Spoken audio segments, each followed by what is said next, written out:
Assalamu alaikum. Welcome to Physics Dynamic, your ultimate destination for understanding physics concepts the easy way. If you are preparing for exams or just curious about science, make sure to subscribe and turn on notifications for regular educational content. Now let's explore today's topic. Have you ever wondered how electricity reaches your home?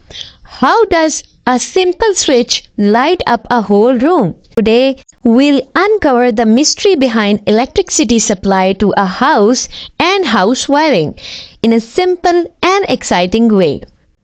So let's talk about supply to a house. The supply to a house refers to the process of delivering electricity from power stations to homes through transmission lines and transformers. How electricity reaches our home. Let's talk about it step by step.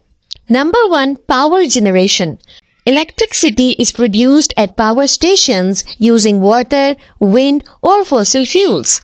Number 2, high voltage transmission.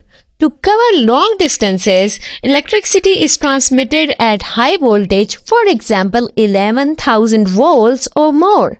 Number 3 step is step-down transformers.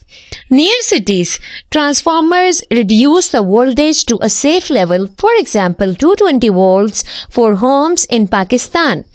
Number 4 is distribution lines. Electricity reaches houses through power poles and underground cables. Number 5, electric meter. Every house has an electric meter to measure electricity usage in kilowatt hours. So this is how your bill is calculated. House wiring is the network of electrical connections that distribute electricity safely inside a home. There are two types of house wiring. Number 1 is parallel wiring, that is most common. It ensures all appliances get equal voltage, so if one light goes off, others stay on. Number 2 is series wiring, that is very rarely used. If one appliance stops working, the entire circuit is interrupted. So the main components of house wiring are live wire, that is brown or red in color and it carries current into the house. Neutral wire, that may be blue or black in color and it completes the circuit by carrying current back. Earth wire, that may be green or yellow in color and it protects against electric shocks by directing extra current safely into the ground. Circuit breaker or fuse, it automatically cuts off power if there is a fault, preventing fires and electric shocks. Some of the interesting examples of house wiring in daily life. Number 1 is switchboards. When you flip a switch, the circuit is completing, allowing electricity to flow to your device. Number 2, geysers and air conditioners. These high-power devices need separate wiring for safety. Did you know birds sitting on power lines don't get electrocuted because they don't touch the ground or another wire to complete the circuit?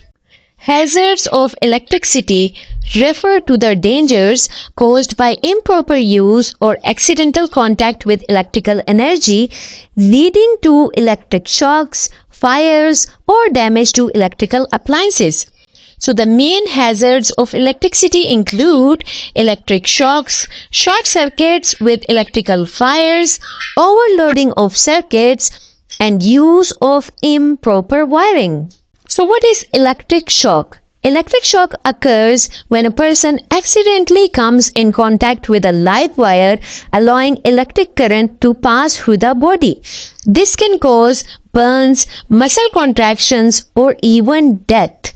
For example, touching a bare electric wire with wet hands can cause an electric shock. If an electric iron or water heater has a faulty wire, touching it may result in a shock.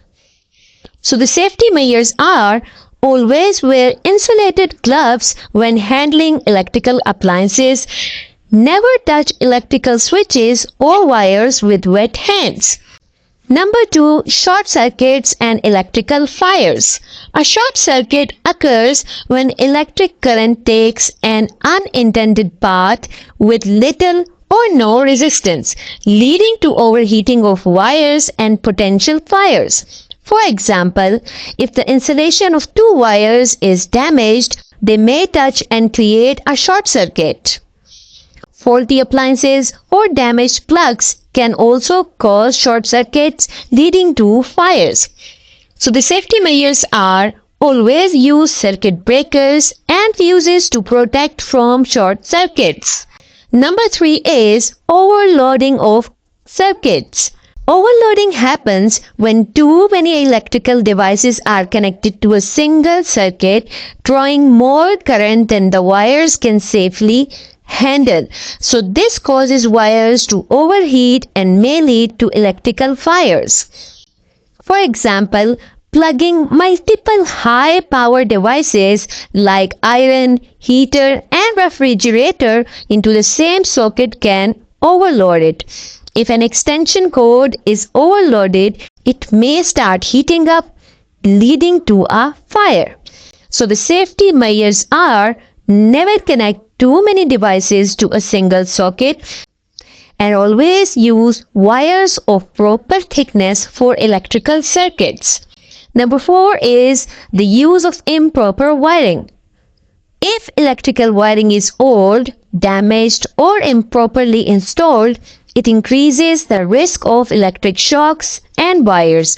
For example, loose electrical connections in a house can cause sparks and fires.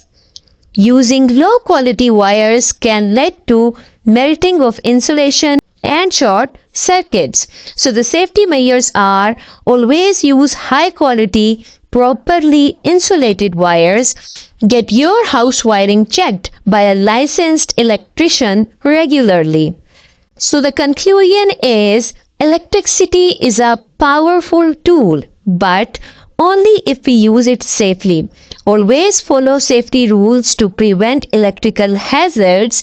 If you found this video useful, don't forget to like, subscribe and hit the bell icon for more amazing physics lessons. See you in the next video. Thank you.